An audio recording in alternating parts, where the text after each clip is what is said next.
తాకట్లో ఉన్న మీ బంగారాన్ని విడిపించి ఆ రోజు ఆన్లైన్ రేటుకి కొంటాం. Sharma gold company. నమస్తే, వెల్కమ్ టు సుమన్ టీవీ. నేను పద్మిని. ప్రస్తుతంతో పాటు ప్రముఖ ఆధ్యాత్మికవేత్త, వాస్తు జ్యోతిష పండితులు కేఎస్ఆర్ గారు మనతో పాటు ఉన్నారు. మాట్లాడదాం. సార్ నమస్తే. సార్ సార్ వర్చస్సు పెరగటం అనేది ఖచ్చితంగా ప్రతి ఒక్కరు కోరుకోవాలి.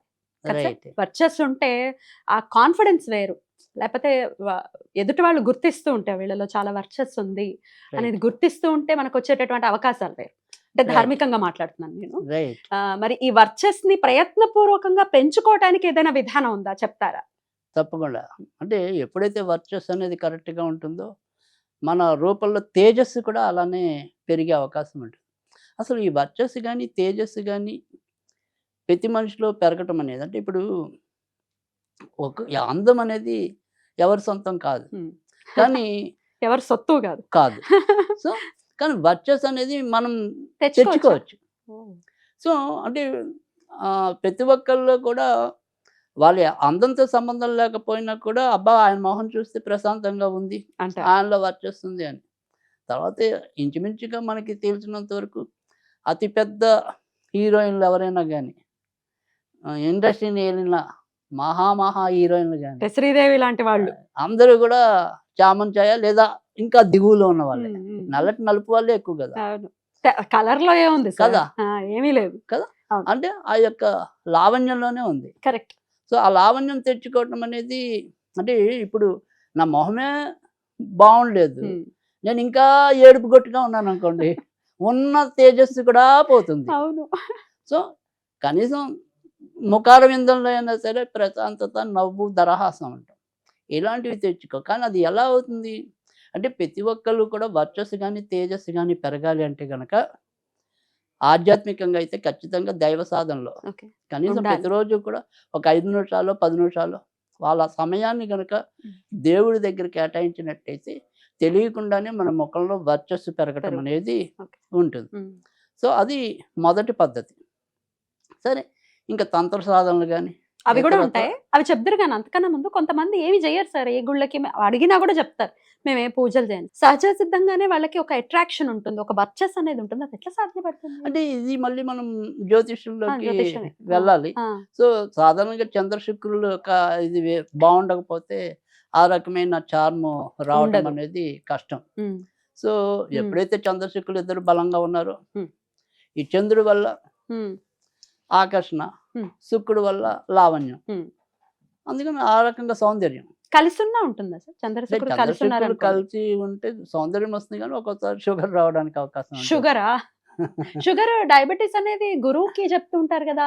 అంటే గురువు బాగా ముదిరిపోయాక లివర్ దెబ్బతింటాం అని గురువు దాకా ఉంటుంది. కాబట్టి గురుడితో కూడా సంబంధం ఉంటుంది. చంద్రశుక్రులు అంటే ఎప్పుడైనా సరే చంద్రుడి జలగ్రహం, శుక్రుడు జలగ్రహం, ఈ జలగ్రహాలు ఉన్నప్పుడు వీళ్ళకి ఒక్కోసారి ఏమంటాం, ఈ మద్యపానం ఇలాంటి వాటి మీద కూడా మోజు పెరగడానికి ఉంటుంది.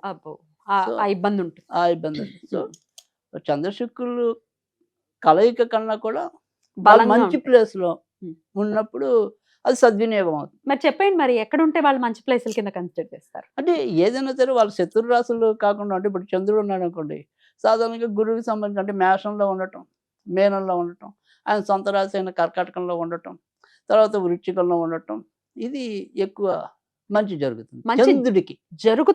చంద్రుడికి. అదే శుక్రుడు అనుకోండి, కన్యలో ఉన్న, తులలో ఉన్న, వృషభంలో ఉన్న, మకరంలో ఉన్న, కుంభంలో ఉన్న మంచి జరుగుతుంది. చంద్రుడికి వృషభం కదా సార్ ఉచ్చస్థితి, ఉచ్చస్థానం. అంటే ఉచ్చస్థానం అయినప్పటికీ అదే కొన్ని నాకు ఇప్పుడు కన్యలో మీకు ఒకసారి అదే వీడియోలో ఒకసారి ఎప్పుడు లోగట్ చెప్పాను, బుధుడికి ఇచ్చారు కానీ అంత అది కరెక్ట్ అనుకూలమైనటువంటి కాదు అని చెప్పి. అలాగే చంద్రుడికి కూడా అక్కడ కేవలం రోహిణి నక్షత్రంలో ఉన్నప్పుడు మాత్రమే కొంతవరకు మంచి ఫలితాలు ఉండడానికి ఉంది. కానీ పైగా పరమోత్తమ డిగ్రీ అనేది ఏదైతే ఉంటుందో అది రోహిణిలోనే ఉంటుంది, ఓట్స. సో వృషభంలో ఉన్నంత మాత్రం కాదు కానీ, బట్ రోహిణిలో ఉంటే ఎక్కువ మంచి ఫలితం అనేది ఉంటుంది. సో అంతవరకు. సో ఈ రకంగా ఉన్నప్పుడు మంచి ఫలితాలు రావడానికి ఉంటుంది. లేదా వాళ్ళు ఏ లగ్నానికి అయితే ఎక్కువ ప్రభావశీలు అవుతారో వాళ్ళు ఆ యొక్క లగ్నానికి వాళ్ళ సొంత నక్షత్రం, అంటే చంద్రుడు ఉన్నాడు అనుకోండి, హస్త నక్షత్రం కానీ, శ్రవణ నక్షత్రం కానీ, రోహిణి నక్షత్రం, అదే శుక్రుడు భరణి, పుబ్బ, పూర్వాషాఢ, ఆ లగ్నాలకి వాళ్ళు మంచి వాళ్ళు అయితే యోగించడం అనేది ఉంటుంది, అందం రావడానికి ఉంటుంది, వర్చస్సు. వర్చస్సు అనేది ఉంటుంది. సరే ఇలా ప్రయత్నపూర్వకంగా మరి తెచ్చుకోవాలి మేము అనుకున్నప్పుడు ఏం చేయాలి? సో ఎప్పుడైనా సరే మనకి మంచి వర్చస్సు రావాలంటే కనుక ఖచ్చితంగా లలితాదేవి. సో లలితాదేవిని పూజిస్తే అన్ని రకాలైన కళలు మన మొహంలోకి కాదు మన జీవితంలోకి కూడా రావడానికి ఉపయోగపడుతుంది. సో ఆ రకంగా లలితాదేవిని పూజించటం అనేది ఖచ్చితంగా పెరుగన్నం అనేది సోమవారాలు చేయాలి ఇది. ఓకే. సో సోమవారాల పూట చేసి మంత్రం అందరికీ తెలిసింది, తేలికైన మంత్రం ఓం ఐం హ్రీం శ్రీం శ్రీమాత్రే నమః, అంతే. ఓం ఐం హ్రీం శ్రీం శ్రీమాత్రే నమః లలితా సహస్రం చదివేయాల్సినంత అవసరం అవసరం ఏం లేదు. టెస్టింగ్. అనుకుని ఉమ్. మన సంకల్పం చక్కటి వర్చస్సు కావాలి, తేజస్సు కావాలి, ఇలా వాళ్ళు ఏదైతే కోరుకుంటారో ఆ రకంగా కోరుకుంటే సరిపోతుంది. రైట్. ఆ రకంగా లలితాదేవిని పూజించడం అనేది పెరుగన్నమే ఎక్కువ నివేదన చేయాలి, అది సోమవారాలు.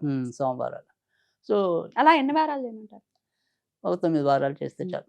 ఎక్కువ వారాలు అయితే అవసరం లేదు. సిగ్నిఫికెంట్ గా మార్పు కనపడుతుందా? మార్పు అనేది మీరు ఎప్పుడైతే లలితకి చేస్తూ వచ్చారో క్రమంగా మీలో కొత్త తేజస్సు తేజస్సు. కనపడుతుంది. అవతల వాళ్ళు ఎంతో కొంత ఐడెంటిఫై చేయగలుగుతారు. ఏంటి మొహం అలా ఏంటి గ్లో? వెలిగిపోతుంది, అలా వెలిగిపోతుంది అంటూ ఉంటారు కదా. సో ఖచ్చితంగా వాళ్ళు ఏదో ఒక సాధన లేదా వారి జాతకంలో కూడా అప్పుడే మంచి మార్పులు మనం చెప్పలేం. బట్ నిరూపించాలి అంటే జాతకంకి వెళ్తే నిరూపిస్తాం.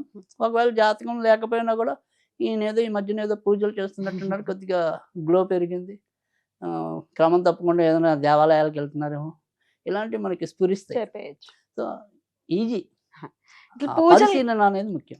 పూజలు ఎలాగో చెప్పారు, అది కాకుండా తాంత్రికం అంటే ఏంటి? ఇది తాంత్రికం అన్నారు కదా.